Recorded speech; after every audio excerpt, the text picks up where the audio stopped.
அனைவருக்கும் வணக்கம். மகர ராசிக்காரர்களுக்கு வெளியில் சொல்ல முடியாத அவமானங்களை பொறுத்தது போதும் மாற்றத்தை அள்ளித்தரக்கூடிய அற்புதமான நேரமாக மகர ராசிக்காரர்களுக்கு பிப்ரவரி 4 முதல் பிப்ரவரி 11 எப்படி அமைய போகிறது என்பதை ஆராய்ந்து பார்க்கும் போது மகர ராசிக்காரர்களுக்கு மிக சிறப்பான நல்ல பல மாற்றத்தை அதிரடியாக ஏற்படுத்தி கொடுக்கக்கூடிய வகையில் இந்த வேளையில் குருவின் வக்ர நிவர்த்தி, சந்திர பயிற்சி, புதன் பயிற்சி என பல அதிரடியான மாற்றங்கள் இந்த வேளையில் ஏற்படுகிறது.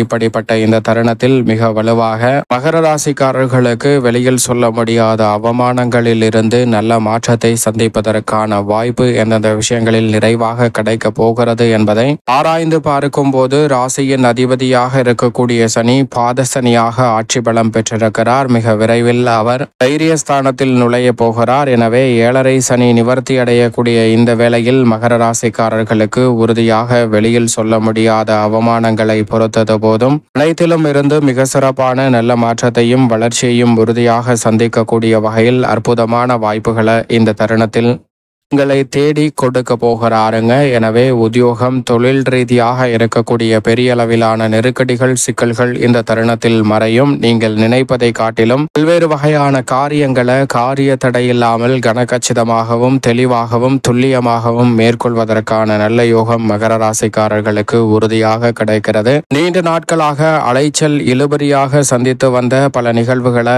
இந்த தருணத்தில் துரிதமாக மேற்கொள்வதற்கான யோகத்தை ராசியின் அதிபதியான சனி ஏற்படுத்தி கொடுக்கிறார். அது மட்டுமல்லாது உத்தியோகம், தொழில் ரீதியாக வெளியில் சொல்ல முடியாத அவமானங்களை சந்தித்த சூழலில் அவற்றில் மிகப்பெரிய அளவில் மிக சிறப்பான மாற்றத்தை உறுதியாக அள்ளி கொடுக்க போகிறாருங்க. எனவே நீங்கள் விரும்பியதை காட்டிலும் மிக சிறப்பான நல்ல மாற்றம் உங்களை தேடி வரக்கூடிய அற்புதமான தருணமாக அமைய போகிறது. உத்தியோகம், தொழில் ரீதியாக மிகப்பெரிய அளவிலான வெற்றி வாய்ப்புகளையும் முன்னேற்றம் சார்ந்த நல்ல சந்தர்ப்பங்களையும் இந்த தருணத்தில் சந்திப்பதற்கான முதன்மையான யோகம் உங்களுக்கு கிடைக்கிறது. மிக பெரிய அளவிலான காரிய தடைகள், சிக்கல்கள் போன்றவற்றை தவிர்த்து சிறப்பான வளர்ச்சியையும் முன்னேற்றத்தையும் பெறக்கூடிய இனிமையான சந்தர்ப்பமாக மாற்றி அமைக்க போகிறாருங்க. எனவே நெருக்கடிகள், சிக்கல்கள் இந்த தருணத்தில் விலகும். குறிப்பாக நிதி சார்ந்த விஷயங்களில் ஏற்பட்ட சிரமங்கள் விலகுவதால் மிக சிறப்பான முன்னேற்றத்திற்கு வழிவகை செய்யக்கூடிய அற்புதமான வாய்ப்புகளும் சந்தர்ப்பங்களும் இந்த வேளையில் உங்களை தேடி வருகிறது. எனவே உறுதியாக மகர ராசிக்காரர்களுக்கு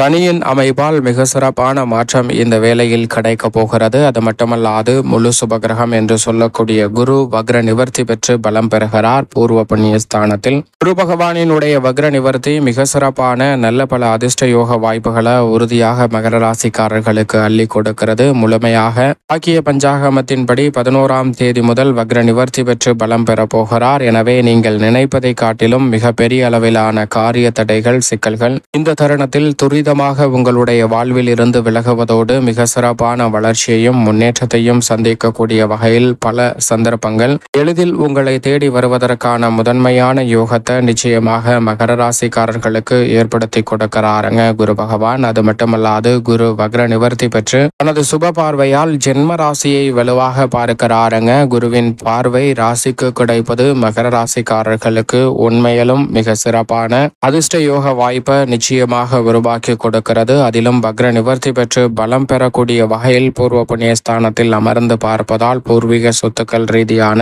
பல பிரச்சனைகள், நெருக்கடிகள் இந்த தருணத்தில் விலகும். குடும்பத்தில் சந்தித்து வந்த சூழல் சாதகமற்ற சூழல்கள் அனைத்திலும் மிக சிறப்பான மாற்றத்தை அள்ளி கொடுக்கக்கூடிய முதன்மையான யோகத்தை நிச்சயமாக ஏற்படுத்தி கொடுக்க போகிறாருங்க. எனவே குரு பகவானினுடைய வக்ர நிவர்த்தி மிக சிறப்பான வளர்ச்சிக்கும் முன்னேற்றத்திற்கும் மற்ற ராசிக்காரர்களை காட்டிலும் சற்று கூடுதலாகவே இந்த வேளையில் மகர ராசிக்காரர்களுக்கு மிக சிறப்பான முன்னேற்றத்தை அள்ளி கொடுக்க போகிறது என்பதை திட்டவட்டமாக உறுதிப்படுத்துகிறாருங்க. அதோடு மட்டுமல்லாது நிழல் கிரகமாக இருக்கக்கூடிய ராகு மற்றும் கேதுவின் அமைப்பை ஆராய்ந்து பார்க்கும் போது அதீத நன்மைகளை அள்ளி கொடுக்கக்கூடிய சகாயஸ்தானத்தில் ராகுவும் 9ஆம் இடமான பாகியஸ்தானத்தில் கேதுவும் பலம் வருகின்றன. நிழல் கிரகங்கள் மகர ராசிக்காரர்களுக்கு நினைத்த காரியத்தை நினைத்தபடியே செய்து முடிப்பதற்கான நல்ல சூழலை உருவாக்குவதோடு திட்டமிட்ட பணிகளில் இருக்கக்கூடிய காரிய தடைகள், தாமதங்களை விலக்கி முன்னேற்றத்திற்கு வழிவகை செய்யக்கூடிய சிறப்பான சந்தர்ப்பத்தை ஏற்படுத்தி கொடுக்கிறது. எனவேதான் நிழல் கிரகமாக இருக்கக்கூடிய ராகு மற்றும் கேதுவின் அமைப்பால் பல்வேறு வகையான வெற்றி வாய்ப்புகள் உங்களை தேடி வரும். எதிர்காலத்தை பற்றிய அச்சம், குழப்பம் போன்றவை நீங்கி உறுதியாக முன்னேற்றத்தையும் வளர்ச்சியையும் சந்திக்கக்கூடிய வகையில் அபரிவிதமான நன்மைகளை இந்த வேளையில்